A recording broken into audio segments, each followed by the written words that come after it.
Друзья, всем привет! Меня зовут Александр. Это мое первое видео, поэтому сразу прошу отнестись к нему со снисхождением.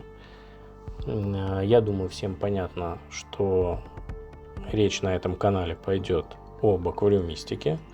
В первую очередь о морской, поскольку я последние годы занимаюсь морской аквариумистикой и немножко ушел из пресного сегмента. В хобби в этом я уже чуть меньше 20 лет. И, как многие, начинал с круглого аквариума с золотой рыбкой, с гуппи. Потом у меня были цихлидники, креветочники. И вот когда у меня был цихлидник, оформленный под псевдоморе, я впервые задумался о том, чтобы сделать настоящий морской аквариум.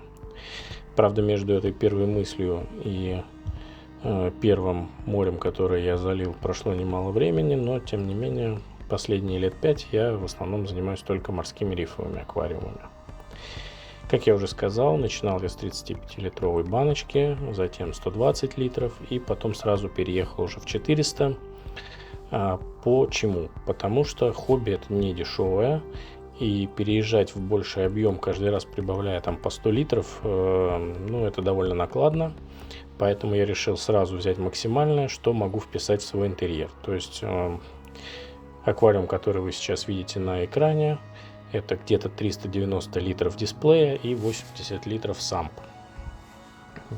О нем я планирую поговорить чуть подробнее в следующих видео.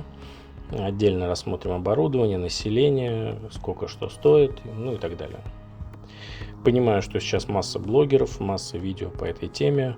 Многие, кстати, из блогеров пришли в морскую аквариумистику из пресной, уже имея раскрученные каналы, уже имея спонсорские товары и вынуждены рассказывать о том, как важны дорогостоящие вещи, без которых на самом деле, кстати, вполне можно обходиться. Я планирую показать, что морской аквариум действительно доступен почти каждому, у кого есть в первую очередь время и желание им заниматься. Расскажу о своем опыте, об ошибках, которые делал на пути к стабильному рифу. И если наберется у нас хотя бы 500 подписчиков, то сделаю серию о том, как запустить бюджетное нано-море. Прям совсем дешево и сердито.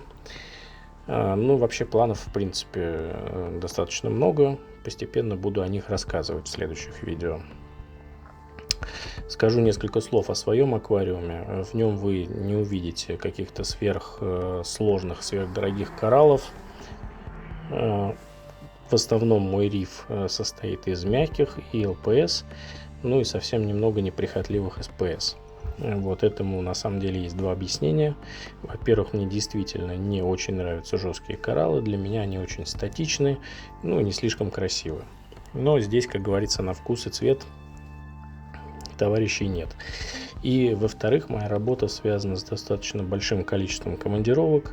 Уезжаю я не на день, на два, а на неделю, иногда на 10 дней. Соответственно, аквариум остается на попечение родственников, которые не настолько погружены в тему, и, следовательно, что им можно доверить? Покормить рыбу, удалить осмос. А если случится что-то непредвиденное, то спасти банку по факту будет некому. Поэтому для меня цена вопроса потери жесткого рифа, она гораздо выше, нежели его эстетические свойства. Но я думаю, конечно, содержание СПСов мы тоже в каком-нибудь видео обязательно обсудим. Планов действительно довольно много, поэтому просьба ко всем, кому данная тема интересна. Подписывайтесь, ставьте лайки, комментируйте. Это действительно важно. Это показывает мне, куда мне двигаться дальше, что вам, моим подписчикам, наиболее интересно, и позволит мне, соответственно, делать гораздо более качественный контент. Зарабатывать на этом канале я, в общем, не планирую, поэтому даже если нас будет 100 человек, это тоже прекрасно. Это будет такой своего рода кружок по интересам.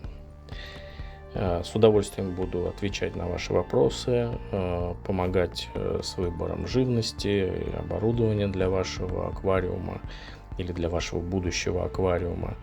С новичками буду делиться по возможности фрагами из своей собственной системы. Что еще? Наверное, на этом надо заканчивать. еще раз хочу попросить подписываться и ставить лайки. И всем пока.